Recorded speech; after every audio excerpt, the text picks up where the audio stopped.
Friends, welcome back to the channel. இன்றைக்கி நம்ம Baakiyalakshmi episode கொஞ்சம் லைட்டாக நிறைய ட்விஸ்டோட ஃபன்னோட அன்லிமிட்டடாக தான் இருந்துச்சுங்க இன்றைக்கி ஃபுல்லாகவே.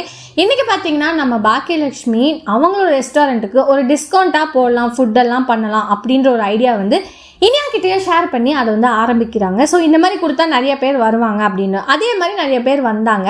இன்றைக்கி பார்த்தீங்கன்னா கொஞ்சம் வந்து வேறு லெவல், லைக் வந்து ஒரு எப்பவும் போல் இல்லாமல் கொஞ்சம் யதார்த்தமாக நம்மளோட எதிர்பார்க்கு ஏற்ற மாதிரி தான் இன்றைக்கி எபிசோட் விட்டுருந்தாங்க.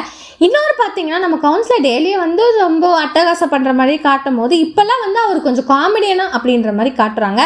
அவரை வந்து டான்ஸ் ஆடுறாரு, பாட்டு பாடுறோடனே நம்ம பாக்கியாவும் சிரிச்சுட்டு எல்லாமே கிளாப் பண்ணிவிட்டு இந்த மாதிரி வந்து என்கரேஜ் பண்ணிவிட்டு அதுக்கப்புறம் சாப்பாடும் கொடுத்ததுக்கப்புறம் இதுக்கப்புறம் காசெல்லாம் கொடுக்காம போகக்கூடாது, நீங்கள் கொடுக்கணும் அப்படின்ற மாதிரி ஒரு சின்ன சின்ன விஷயங்கள் சொன்னால் உடனே நம்ம கவுன்சிலரும் வந்து ஒரு லைட்டாக ஒரு ஃப்ரெண்ட்லி டைப்பில் வந்து அவர் வந்து ஆறாறு போல் அதையும் கொடுத்துட்டாரு. ஸோ இன்றைக்கி வந்து இன்னொரு விஷயம் பார்த்தீங்கன்னா ஆகாஷ் வந்து ட்ரக்ஸு ஃபுல்லாக அடிக்கிறான் அப்படின்ற விஷயம் வந்து மறுபடியும் ஆரம்பிச்சிட்டான் அப்படின்ற ஒரு விஷயம் வந்து வெளியுது. இதை உடனே வந்து அவங்க மாமனார், அதாவது வந்து இனியாவோட மாமனார் மாமியார் வந்து இது மறைக்கணும் அப்படின்னு போயிட்டுருக்கு. ஸோ நாளைக்கு இதை விட வேறு லெவலில் போகலாம். ஸோ எல்லாருமே வெயிட் பண்ணி பார்க்கலாம். நீங்கள் இதை பற்றி என்ன நினைக்கிறீங்க? இந்த மாதிரி லைக் பண்ணி ஷேர் பண்ணி கமெண்ட் பண்ணுங்கள், சப்ஸ்கிரைப் பண்ணிவிடுங்க. பாய் பாய்.